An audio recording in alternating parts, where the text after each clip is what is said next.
Hi, என்னோட hair க்ரோத்துக்கு நான் என்ன ஹேர் ஆயில் யூஸ் பண்ணுறேன்னா இந்த வீடியோவில் பார்க்க போகிறோம். இந்த சீக்ரெட்டான ஹேர் ஆயில் நான் கடையில் வாங்குறது கிடையாது, வீட்டிலே ப்ரிப்பேர் பண்ணுறது தான். என்னோடய ஹேர் ஆயில் வந்து காலி ஆகிடுச்சு. ஸோ நான் அதை இன்றைக்கி ரீஸ்டாக் பண்ண போகிறேன். இந்த ஹேர் ஆயில் ப்ரிப்பேர் பண்ணுறதுக்கு பெரிய ப்ராசஸ்ன்னு எல்லாம் கிடையாது, நிறைய இன்க்ரீடியன்ட்ஸ் யூஸ் பண்ணணும்னு கிடையாது. ஜஸ்ட் ரெண்டு இன்க்ரீடியன்ட்ஸ் வச்சு பண்ணுற ஒரு சிம்பிளான ஹேர் ஆயில் தான். இந்த ஹேர் ஆயிலோட மெயின் இன்க்ரீடியண்ட்டே கருவேப்பிலை தான். கருவேப்பிலை எல்லார் வீட்லேயுமே நார்மலாக யூஸ் பண்ணுறது தான். அண்ட் இது ஹேருக்கு ரொம்ப நல்லதுன்னு எல்லாருக்குமே தெரியும். எங்களுக்கு அவைலபிளாக இருக்குது, வீட்டு பக்கத்துலேயே இருக்கனால நாங்கள் ஃப்ரெஷ்ஷாக எடுத்துக்கிறோம். அண்ட் இது கொஞ்சம் நிறையவே எடுத்துக்கணும்.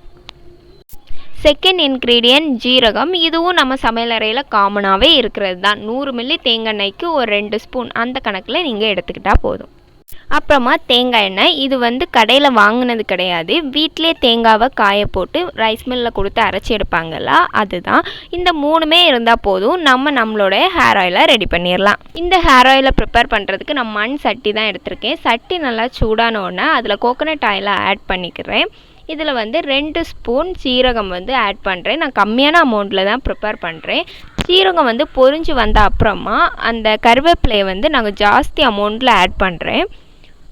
5 மினிட்ஸ் சிம்லே விட்டுட்டா போதும். அந்த ஹேர் ஆயில் வந்து ஒரு கோல்டிஷ் கலரில் மாறும். அப்போவே நம்ம அடுப்பை ஆஃப் பண்ணிடலாம். அவ்வளோதான், ஹேர் ஆயில் ரெடி ஆகிடுச்சு. ஒரு 1/2 hour தான் இதை ப்ரிப்பேர் பண்ணுறதுக்கே ஆகும். சூடு ஆறுன அப்புறமா நம்ம டைரெக்டாக ஹேரில் அப்ளை பண்ணிடலாம்.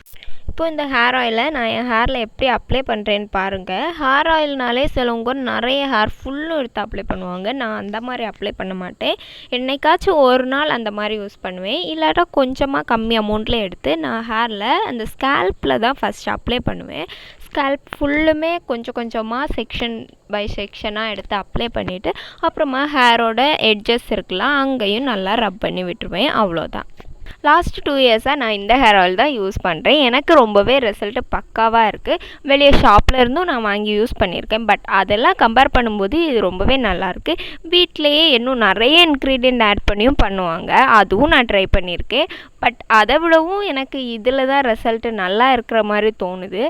அண்ட் இது வந்து நேச்சுரலாகவே பண்ணுறனால நமக்கு எந்த சைட் எஃபெக்ட்டுமே வராது. ஸோ நீங்களும் உங்களுக்கு வேணுன்னா வீட்டில் ட்ரை பண்ணிவிட்டு ரிசல்ட் இருந்துச்சுன்னா கமெண்ட் பண்ணுங்கள்.